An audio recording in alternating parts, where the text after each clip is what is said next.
Electoral reform is important because politics isn't just about your side winning. It's about what you want your side to do when you're in power, and it's about making sure you are trying to build a politics that works for everybody in the country. And I think the way we do Westminster elections means that all views and opinions in the country aren't reflected. Actually, it's trapped into a binary system. It doesn't reflect the way politics in all parts of the country is varied. It has different parts to it. And you look, when you get to the House of Commons, what that means. It means regions where a party has got less than 50% of the vote, winning 90 or 95% of all the seats in that area, as if everyone in that area only has one point of view. And I think that leads to a politics which isn't very effective. I think we could run our country in a far better way if we're willing to recognise that politics actually is a bit more complicated than that. I think other countries that do that and other parts of the UK that do that have a better politics and a better set of governments as a result of that, and I think we deserve that for the whole of the UK. Well, I think our system is broken in many ways, and that's illustrated by the alienation that's often felt from it. And I think that a fresh approach to the way that we enable people to cast their votes would transform their relationship with politics. People's choices don't fit into the binary options that first past the post drives them to. And often that leads to the sort of tactical voting which isn't really what people want out of their politics. They want to be able to vote positively for something rather than against something. And I think that works very much in favour of those of us who believe in progressive politics and those of us who are active in the Labour Party. I believe in democracy. I think that people want to know that their votes are going to matter. And there are far too many people in this country, whether they live in Henley-on-Thames or in Liverpool, where, quite frankly, it makes absolutely no difference whether they vote or not. Electoral reform means to me a better democracy and also a better way of running our economy. On the first point, democracy, it's completely absurd that you have a party. I mean, I'm no big fan of UKIP, but it is absurd that they got 4 million votes and 1 MP, whilst the SNP got, I think, 1.3 million votes and 56 MPs. That is a completely unsustainable position. And I think in terms of the economy, what we know is that there are basically, in our first past the post system, about 100 seats that decide who is going to form a government. And those 100 seats tend to have quite a similar demographic, similar socio-economic profile.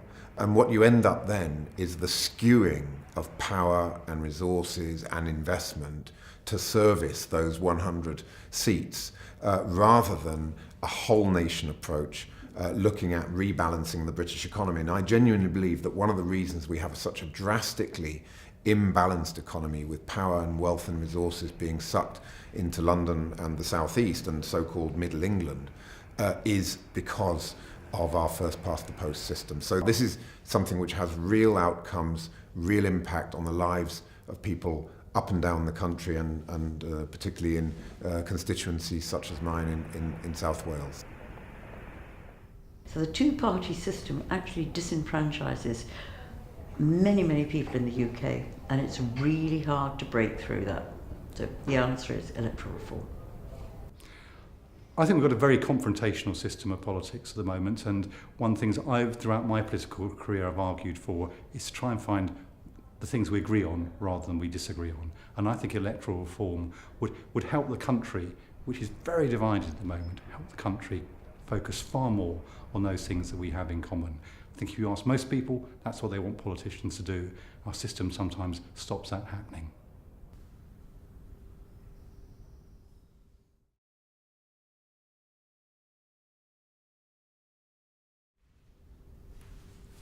I mean, it was Labour Party policy some years ago, back in the 1920s, but I think we have to look at why our country is so riven by dispute and by disagreement. And one of the strong reasons for that is we have an electoral system which basically means that the winner takes all, and by a very narrow fluke of the way in which if you get 40%, you can have this cascade of seats. That's not good for democracy. It's not good for the Labour Party, because the Labour Party has to recognise that there are more parties on the left who have a legitimate right to be heard, and I just think that it would balance out our electoral system in a much fairer and a much more democratic manner. The Labour Party is a party that believes in changing things for the better.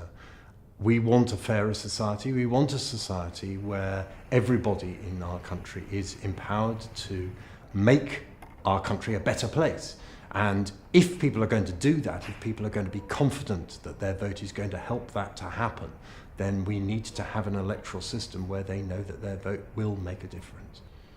The Labour Party's always been at the vanguard of progressive politics, and it's always sought to advance democracy in a way that gives people a genuine opportunity to engage. We're there for the voiceless, for the powerless, and I think a different approach to our democracy releases their potential and engages them more effectively in our politics.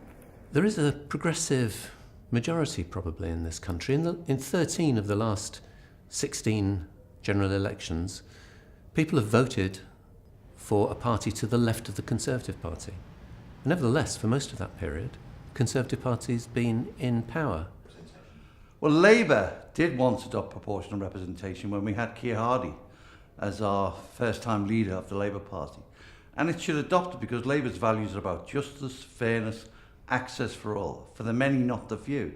And so it would give the many a voice, as opposed to at the moment, where a small number of people in a small number of constituencies have a greater say than the vast majority of people of this country. Well, I think the Labour Party is for everybody. So if we are serious about what that statement means, it means being available to all parts of the country. And if Labour was backing proportional representation, it would mean that we were saying to every part of the UK, wherever you live, whatever your background is, your view matters, and we think it matters whether you live in an area that's very Conservative, very Labour, or in one of the marginal seats that elections tend to be dominated by. I think that's what Labour's about. I think Labour should always be radical. We've always been radicals on politics. We've always recognised that if you want to do really big change that matters to people, you've got to look at where power lies and how power is exercised, as well as the kind of policies on the economy and schools and the health service that we want. If we're serious about that, we've got to be serious about proportional representation. Oh, I think it would transform politics. I think you would get a lot less of the tribal party loyalty, a greater focus on issues rather than people. You would, I hope, get a new engagement in politics because people would sort of feel that their vote counted more than it does now. And I think you'd open up debate on some key important issues. Now, anybody who raises their head above the parapet is accused of disloyalty, and the idea that you can engage in any debate in either of the main political parties is for the birds.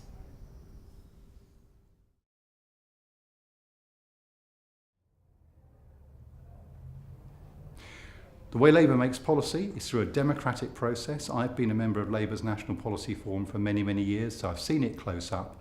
And in the end, it will be for Labour Party members, through their representatives at Labour Conference, to change the policy in a vote, and I hope we see that soon.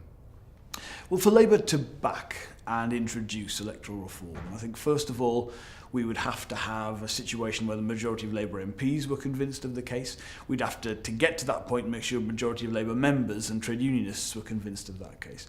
So I think it's very much a job about educating, campaigning at the grassroots. I think the movement within the Labour movement as a whole is very much towards a fairer system of voting, especially because obviously major parts of the UK have already had these systems in place for a number of years now. So that is the job that needs to happen. We clearly also need a leader who was totally committed to doing that, and I think there's been some great movement from the leadership, some great dialogue with them about this. And then we'd have to have agreement on the systems that we think we need to change to. And we'd need to be willing to talk to people from other political parties about that. We couldn't ever do something that simply looked like it was being done in the interests of the Labour Party. This is for the whole country, for a better politics. We've got to make that clear. We've discussed proportional representation at every Labour conference since I've been a member of the Labour Party, and that's all well and good. But I believe we need to have a proper debate on the floor of the conference, at Labour Party conference. If we can debate it properly, if we can get the support of the majority of the Labour Party for a proportional electoral system, which I believe we can, then you will see that support strong and sustainable, and eventually we will get the electoral system changed. What the Labour campaign for electoral reform thinks the process is, well, other people may have other ideas, is to do an internal discussion in the party, make sure that as many people in the trade unions and social societies and the members of individual constituencies branches should have an opportunity to have this debate. It's one of the most vibrant debates you can possibly have. People love it when they have it, even if they don't like the answers that we want to see, which is electoral reform. People, some optimists, think we could get PR in the manifesto, and that has been considered. So the process is to have a vibrant as we can debate in branches, in the trade unions, in socialist societies, make sure that everybody feels that they've had a say and move the party to a position which isn't default first past the post. So when Keir Hardie set up the Labour Party, he was in favour of proportional representation. When we started winning, we moved away, but we don't win often enough. And I think we ought to bring the facts to bear on the party to make sure that this is not a system which helps Labour. It helps the Conservatives. And all you have to do is to read the Tory manifesto to find that out.